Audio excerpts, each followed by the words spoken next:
ফিলিস্তিনের অধিকৃত পশ্চিম তীরে নতুন ২২টি ইহুদি বসতির অনুমোদন দিয়েছে ইসরায়েল সরকার। বৃহস্পতিবার দেশটির প্রতিরক্ষা মন্ত্রী ইসরায়েল কাটজ ও অর্থমন্ত্রী বেজানেল স্মোট্রিচ এই ঘোষণা দিয়েছেন। ইসরায়েলের প্রতিরক্ষা মন্ত্রী ইসরায়েল কাটজ বলেছেন, এই পদক্ষেপ ফিলিস্তিনি রাষ্ট্র গঠনের সম্ভাবনাকে রুখে দেবে। এছাড়া অর্থমন্ত্রী স্মোট্রিচ এটিকে এক প্রজন্মের মধ্যে গুরুত্বপূর্ণ সিদ্ধান্ত হিসেবে অভিহিত করেছেন। এদিকে ইসরায়েলের এই সিদ্ধান্তকে বিপজ্জনক উত্তেজনা বলে আখ্যা দিয়েছে ফিলিস্তিনি কর্তৃপক্ষ। প্রেসিডেন্ট মাহমুদ আব্বাসের মুখপাত্র নাবিল আবু রুদেইনা বলেন, এই উগ্র ডানপন্থী সরকার যে কোনো মূল্যে একটি স্বাধীন ফিলিস্তিনি রাষ্ট্রের সম্ভাবনাকে ধ্বংস করতে চাইছে। সরকারি বিবৃতিতে জানানো হয়েছে, অনুমোদিত নতুন বসতিগুলোর মধ্যে রয়েছে উত্তর সামারিয়ার হোমেশ এবং সানুর। গেল ৩ দশকের মধ্যে এটাই বসতি সম্প্রসারণের সবচেয়ে বড় পদক্ষেপ বলে জানিয়েছে সেটেলমেন্ট বিরোধী সংগঠন পিস নাও। কুয়েতে ফ্রি ভিসা বলে কিছু নেই। এরপরও এটিকেই পুঁজি করে প্রতিনিয়ত শত শত প্রবাসীকে প্রতারণার ফাঁদে ফেলছে একটি অসাধু চক্র। আইন বহির্ভূত কাজের আশ্বাসে নেওয়া হচ্ছে মোটা অঙ্কের টাকা। অসাধু চক্রের সিন্ডিকেট ভেঙে তাদের লাগাম টেনে ধরতে সবার সহযোগিতা চেয়েছেন দেশটিতে নিযুক্ত বাংলাদেশের রাষ্ট্রদূত। ফ্রি ভিসা নামে প্রতারণা কুয়েত প্রবাসীদের জীবনে এক নীরব দুর্যোগ। এই ভিসার লোভে অনেকেই ফাঁদে পড়ে লাখ লাখ টাকা হারাচ্ছেন। কুয়েত সরকার ফ্রিতে ভিসা দিলেও একটি অসাধু চক্র ভিসা বিক্রি করছে উচ্চ মূল্যে। প্রবাসীদের মধ্যে সচেতনতা বৃদ্ধি, ভিসার মূল্য হ্রাস এবং অসাধু ব্যবসায়ীদের লাগাম টেনে ধরতে কুয়েতে নিযুক্ত বাংলাদেশের রাষ্ট্রদূত মেজর জেনারেল সৈয়দ তারেক হোসেন বিভিন্ন স্তরের প্রবাসী ব্যবসায়ী, সাংবাদিক ও পেশাজীবীদের সাথে বৈঠক করে বিভিন্ন নির্দেশনা দিয়ে যাচ্ছেন। অসাধু চক্রের সিন্ডিকেট ভাঙতে সবার সহযোগিতাও চেয়েছেন তিনি। ফ্রি ভিসা বলে কুয়েতে কিছু নেই। এখানে হচ্ছে গিয়ে কোনো কোম্পানিতে ভিসা অথবা কোনো ব্যক্তির অধীনে বা কফিলের অধীনে বাসার জন্য গৃহকর্মী বা ড্রাইভার অথবা বাবুর্চি অথবা এই জাতীয় ভিসা, অথবা কোনো কোম্পানিতে উনি যে কাজে আসবেন তার জন্য ভিসা। তো অনুগ্রহপূর্বক আপনারা ফ্রি ভিসা শুনে প্রতারিত হবেন। পবিত্র হজ পালনে সৌদিতে পৌঁছেছেন প্রায় ১৩ লাখ বিদেশি হজযাত্রী। বৃহস্পতিবার এই তথ্য জানিয়েছে সৌদির পাসপোর্ট অধিদপ্তর। সংস্থাটি জানিয়েছে, সব মিলিয়ে এখন পর্যন্ত বিশ্বের বিভিন্ন প্রান্ত থেকে মক্কা ও মদিনায় এসেছেন ১২,৫৫,১৯৯ জন হজযাত্রী। এদিকে সৌদি আরবে গত ২৭শে মে সন্ধ্যায় জিলহজ মাসের চাঁদ দেখা যাওয়ায় দেশটিতে হজের আনুষ্ঠানিকতা শুরু হবে আগামী ৪ঠা জুন। ৫ই জুন হবে আরাফাতের দিন। এদিন আরাফাতের ময়দানে সমবেত হবেন হজযাত্রীরা। তাদের লাব্বাইক আল্লাহুম্মা লাব্বাইক ধ্বনিতে মুখরিত হয়ে উঠবে পুরো ময়দান। সৌদিতে ঈদুল আজহা উদযাপিত হবে ৬ই জুন। বিশ্বব্যাপী বিদেশি শিক্ষার্থীদের ভিসা আবেদনের প্রক্রিয়া অনির্দিষ্টকালের জন্য স্থগিত করেছে যুক্তরাষ্ট্র। এর মধ্য দিয়ে উচ্চশিক্ষার জন্য যুক্তরাষ্ট্রে যেতে আগ্রহী বিভিন্ন দেশের শিক্ষার্থীদের ওপর ট্রাম্প প্রশাসনের আরেকটি খড়গ নেমে এলো। তবে বিশ্লেষকরা বলছেন, এতে ক্ষতির মুখে পড়বে দেশটির অর্থনীতি। আরও জানাচ্ছেন ঋতু সাহা। বিশ্বজুড়ে শিক্ষার্থীদের জন্য উচ্চশিক্ষার আকর্ষণীয় গন্তব্য যুক্তরাষ্ট্র। কিন্তু ট্রাম্প প্রশাসনের নতুন ভিসা নীতির কারণে শিক্ষার্থীদের সেই স্বপ্ন অনেকটাই ফিকে হয়ে পড়েছে।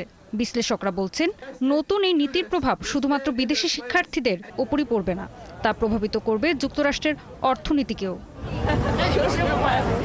আন্তর্জাতিক শিক্ষকদের সংগঠন NSFSA দেয়া তথ্য অনুযায়ী ২০২৩ থেকে ২৪ শিক্ষাবর্ষে ১১ লাখেরও বেশি বিদেশি শিক্ষার্থী যুক্তরাষ্ট্রে পড়াশোনা করছেন।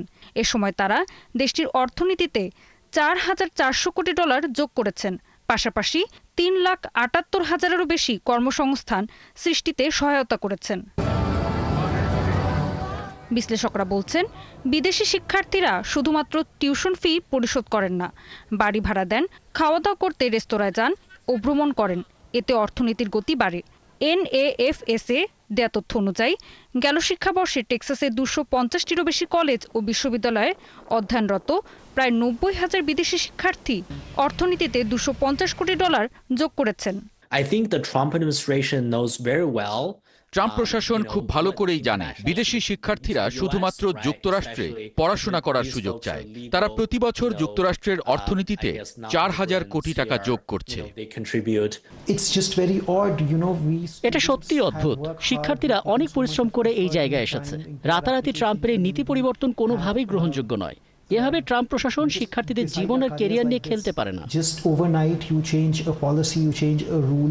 বেশি স্থানীয় শিক্ষার্থী ভর্তি করিয়ে বিশ্ববিদ্যালয়গুলো বিদেশি শিক্ষার্থীদের অর্থনৈতিক অবদানের ঘাটতি পূরণ করতে পারবে না বলে মনে করছেন বিশ্লেষকরা।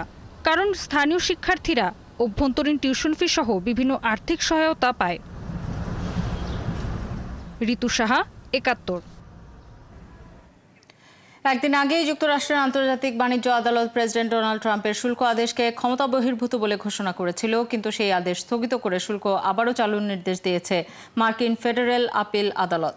এবার ওয়াশিংটনের ফেডারেল সার্কিট কোর্ট অফ আপিলস বৃহস্পতিবার এক জরুরি আদেশে বাণিজ্য আদালতের রায় কার্যকর হওয়া থেকে সাময়িক বিরতি দেয়। এই আদেশে আদালত কোনো ব্যাখ্যা দেয়নি, তবে মামলার বাদীপক্ষকে 5 জুনের মধ্যে জবাব দিতে বলা হয়েছে। ইউক্রেনের অর্থনৈতিক স্থিতিশীলতা রক্ষায় আরও 50 কোটি মার্কিন ডলার ঋণ ছাড় করতে সম্মত হয়েছে আন্তর্জাতিক মুদ্রা তহবিল IMF। সংস্থাটি এক বিবৃতিতে জানিয়েছে, তারা ইউক্রেনের সঙ্গে চলমান ঋণ সহায়তা কর্মসূচির পর্যালোচনা সফলভাবে সম্পন্ন করেছে। IMF জানিয়েছে, ইউক্রেন চলতি বছরে মার্চ পর্যন্ত সব পূর্ব নির্ধারিত লক্ষ্যমাত্রা ও কর্মক্ষমতা সূচক পূরণ করেছে। এখন বিষয়টি নির্বাহী বোর্ডে পাঠানো হবে অনুমোদনের জন্য। পাকিস্তানের খাইবার পাখতুনখোয়া ও বেলুচিস্তানে আলাদা সন্ত্রাসবিরোধী অভিযানে কমপক্ষে 12 সন্ত্রাসী নিহত হয়েছে। অন্যদিকে সংঘর্ষে 4 জন সেনা সদস্যও নিহত হয়েছেন। পাকিস্তানি সংবাদ মাধ্যম জিও নিউজ জানিয়েছে, বেলুচিস্তানের লোরালাই জেলায় গোয়েন্দা তথ্যের ভিত্তিতে এই অভিযান চালানো হয়। গোয়েন্দা তথ্যে দাবি করা হয়, সেখানে ফিতনা আল হিন্দুস্তান নামে ভারত সমর্থিত সন্ত্রাসীদের অবস্থান ছিল। বিবৃতিতে বলা হয়, সেনাবাহিনী সন্ত্রাসীদের অবস্থানে সফলভাবে আঘাত হানে এবং তীব্র গোলাগুলির পর 4 জন সন্ত্রাসীকে হত্যা করা হয়। এ সময় সেখান থেকে অস্ত্র, গোলাবারুদ ও বিস্ফোরক উদ্ধার করা হয়েছে। এই সন্ত্রাসীরা এর আগে 2024 সালের 26শে আগস্ট এবং 2025 সালের 18ই ফেব্রুয়ারি ন্যাশনাল হাইওয়েতে হামলায় জড়িত ছিল, যেখানে 30 জন নিরীহ নাগরিক নিহত হয়েছিলেন বলে ISPR এর দাবি। ভারতের উত্তর পূর্বাঞ্চলের ওড়িশা রাজ্যে 2 ট্রাক বিস্ফোরক লুট করেছে মাওবাদী বিদ্রোহীরা। মাওবাদীদের খুঁজে বের করতে অভিযান চলছে। রাজ্যের সুন্দরগড় বিভাগে এই ঘটনার পর থেকেই আতঙ্কে রয়েছে রাজ্যবাসী। সতর্কতা জারি করা হয়েছে রাজ্যের বিভিন্ন এলাকায়। তল্লাশি অভিযান জোরদার করা হয়েছে মাওবাদীদের সম্ভাব্য ঘাঁটিগুলোতে। লুট হওয়া 2 ট্রাক বিস্ফোরক একটি বেসরকারি খনিতে নিয়ে যাওয়া হচ্ছিল। লুটের পর স্থানীয় কেবালাং থানায় মামলা দায়ের করা হয়েছে। এত বিস্ফোরক পরিবহনের সময় প্রয়োজনীয় নিরাপত্তার কোনো ঘাটতি ছিল কিনা তদন্ত করে দেখা হচ্ছে সেই বিষয়টিও। এই ছিল আজকের আয়োজনে। কাল একই সময় আবারও হাজির হবে বিশ্বযোগ। চোখ রাখুন একাত্তরের ফেসবুক পেজে এবং সাবস্ক্রাইব করুন একাত্তরের ইউটিউব চ্যানেল। একাত্তরের সাথেই থাকুন।